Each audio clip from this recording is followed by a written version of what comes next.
So I think on the subject of Americanism, one question I find myself like often asking is what are the factors that led to the formation of Americanism? Like why is it that America specifically is the country that invented the ideology that it did, and what are the conditions that led it to be that country? And I think there are three main conditions when looking at it overall. And I think a lot of these conditions actually do apply to other New World countries also. And I think that's why countries like, say, Canada, Australia, and New Zealand have more in common with America than any other country does. But at the same time, I think if you look at all these traits, America is the only one that basically ticks off every single box, whereas Canada, Australia, and New Zealand all come close, but do not quite do it. And in some ways, even South Africa, especially when it was ruled by whites, and even some countries, some of the whiter countries of Latin America, like Argentina, Chile, Uruguay, and Brazil. At least parts of Brazil, embodies some of these traits to an extent also. Because, well, anyway, what I think, okay, here's the three traits that I think, the three ingredients that really led to the creation of Americanism as an ideology and that are really the reason why America is what it is today. The first is British individualism. Now, this is what I think sets the Anglo colonies, like the Anglo settler colonies like US, Canada, Australia, New Zealand, aside somewhat from Latin America in this regard, with South Africa being kind of in between because it has that Anglo and Dutch influence. But I mean, Britain has always been a more individualistic society in its outlook compared to the rest of Europe. And I think that did play a large that played a large part in the foundation of the American ideology of hyper individualism. And I don't think any country other than Britain really could have created America. Maybe the Netherlands, but I don't think so. I think probably Britain is the only country that could have given birth to America in its current form. And what Americanism is essentially British individualism on steroids.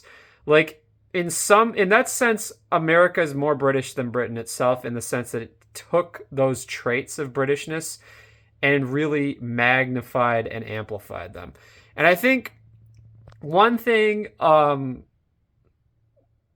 this kind of gets to my second point. Like the second aspect of what created Americanism is just having a lot of land. Because I think having a lot of land really allowed individualism to flourish and become more and more extreme. Having a lot of land let people have bigger homes, bigger properties, and develop a more individualistic mentality. A mentality that was individualistic to the point of being antisocial. And that's why you have a lot of these like really, really hardcore rednecks who just hate being around other people. Like they'll walk down a street and if they see more than like one or two people, they'll consider it a crowd and they will feel like uncomfortable and disgusted by it. Like they have this like pathological aversion to crowds, to being around other people that is so extreme that like in Europe, like even in like villages in Europe, the idea of being this averse to crowds or being around other people would just be considered weird or pathological. But in America, it's considered normal, especially in many red states and in many rural areas. And I think red state America is by far the most individualistic. It's the place where Americanism is taken to its furthest. Especially I would say rural red state America, but the suburbs also. And I mean, it's kind of a continuum, you know, like, I mean, the least individualistic, the least American places in America would be like a lot of the large blue state cities. And then there'd be a sliding scale until you get to like isolated rural areas in red states, which would be the most extremely American regions by and large. Like there's exceptions here and there, but by and large. And I think having all this land allowed them to develop a more individualistic mentality, which is an outgrowth of the mentality that already existed in Britain. Because in Britain there was, especially among the growing middle class and the upper class, there was this aversion to city life, this idea like the cities were these nasty, filthy places, which they kind of were like in the Victorian era, due to industrialization. So there was this idealization of like the manor house, like pastoralism, this idea of like having like a manor house in the countryside. But in Britain, that kind of lifestyle was largely reserved only for the upper class and maybe some parts of like the higher end of the upper middle class, but it wasn't available to the entire public.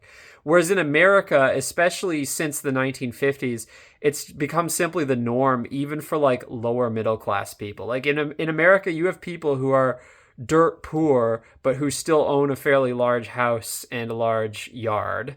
And that has just become the norm. And it's become very much a centralized part of American culture. And I think, again, like this can be seen in Canada, Australia, New Zealand too. It can even be seen in South Africa, although in South Africa, it's the same existence, but behind electric fences and brick walls with broken glass on the top. And to some extent in parts of Latin America too. Like it's the norm among the middle class and the upper class. Like I would say in Argentina, Chile, Uruguay, much of like southern and central Brazil, even some parts of like northern Mexico.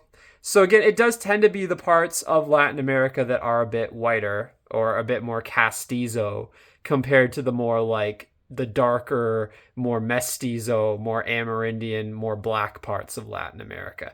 So I do think that this is to some extent a condition that is unique to like white New World settler colonies, like this ideology of hyper individualism. But I do think the Anglo ones take it to the furthest extreme, and of those, America takes it the furthest, and red state America even further still.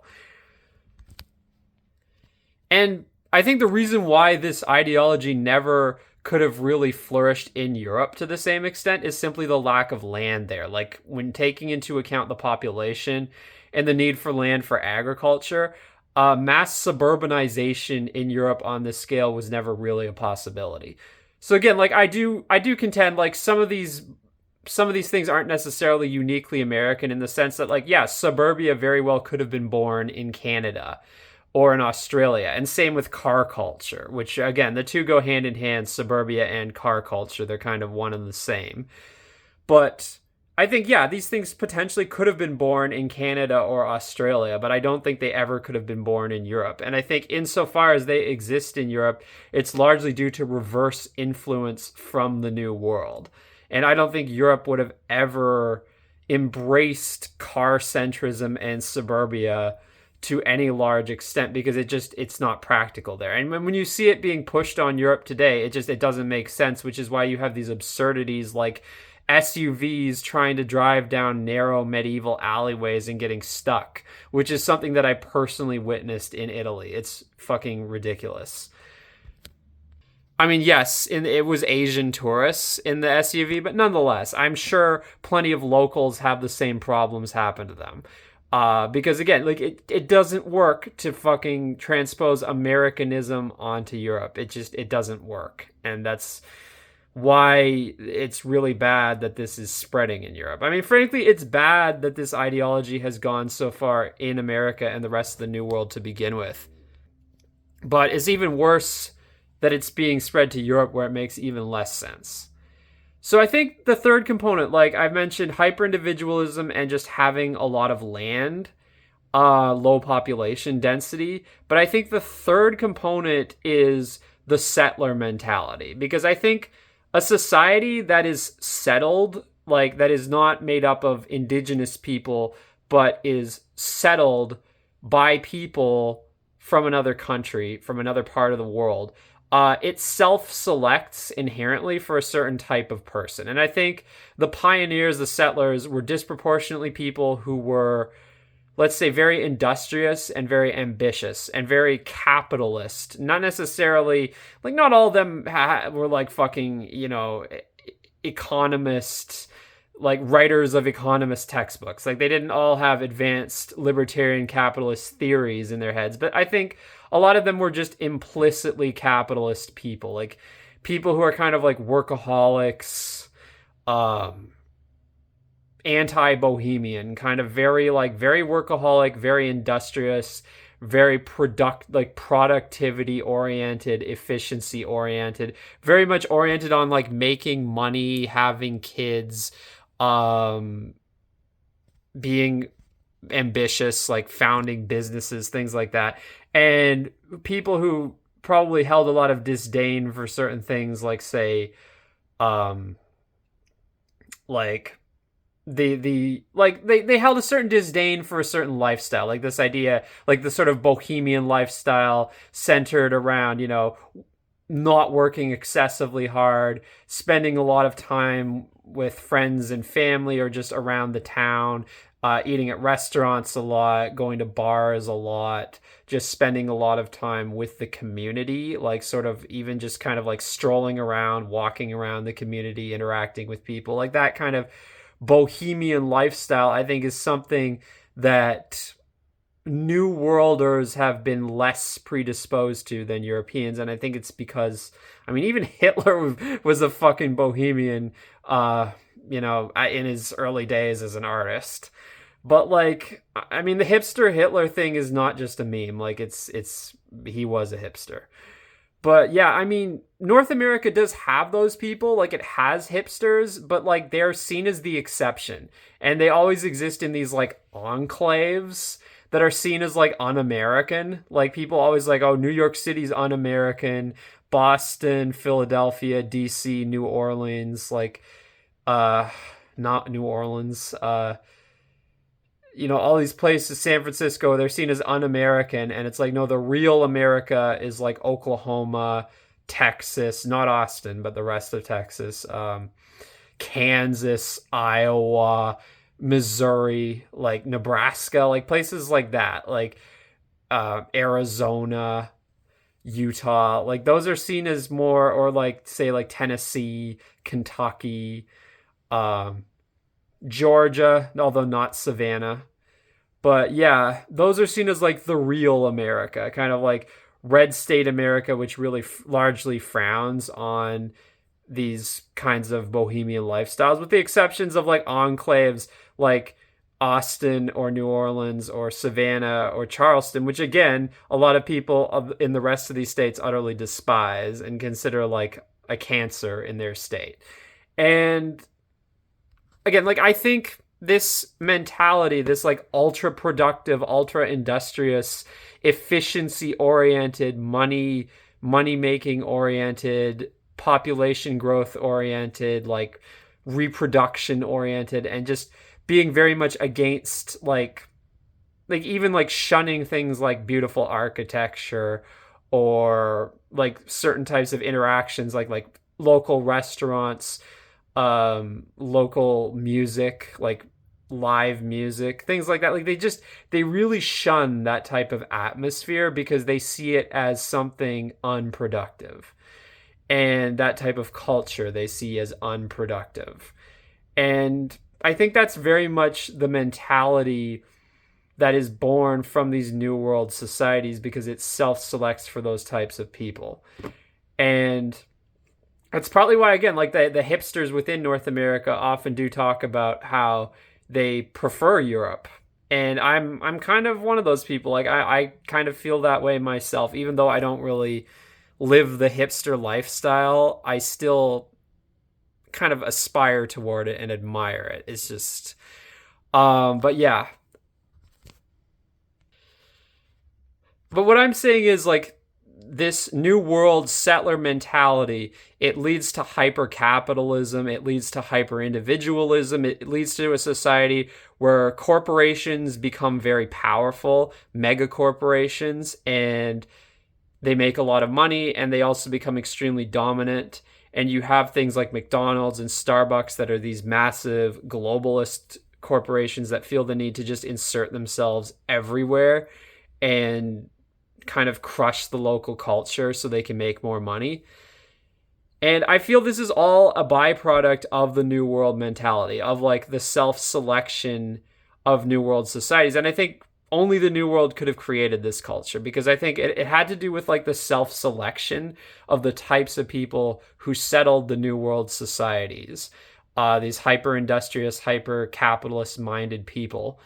And I think without that self selection, you wouldn't have so many of these types of people in one place to make that type of society a reality. Like, I don't think this hyper capitalist, hyper individualistic ethos ever could have really taken off in Europe in the same way that it did in New World Western societies.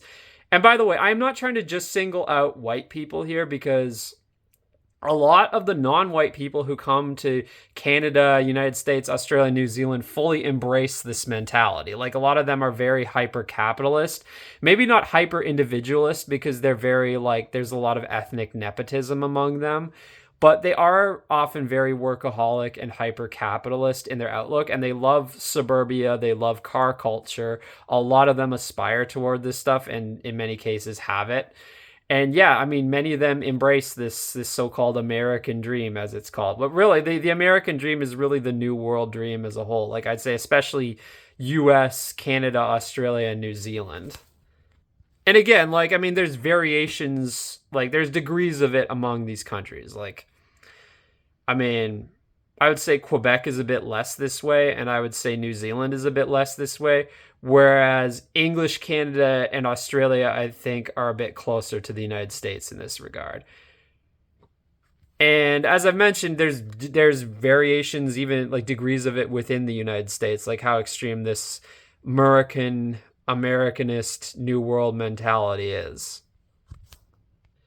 But if I had to say, I would say as a whole, American red states and certain purple states like Nevada are like the epitome of this mentality. Like, they are the most extreme places in the world for this mentality.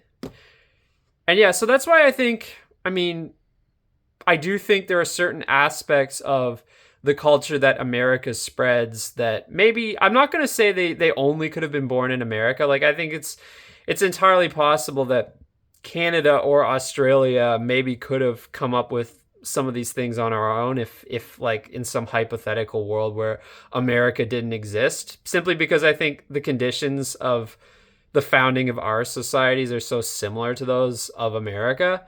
But nonetheless, I do think these traits are uniquely New World traits, and I don't think this type of mentality could have ever taken off in Europe, like if Europe was left to its own devices, to the same extent that it has in the New World and in America in particular.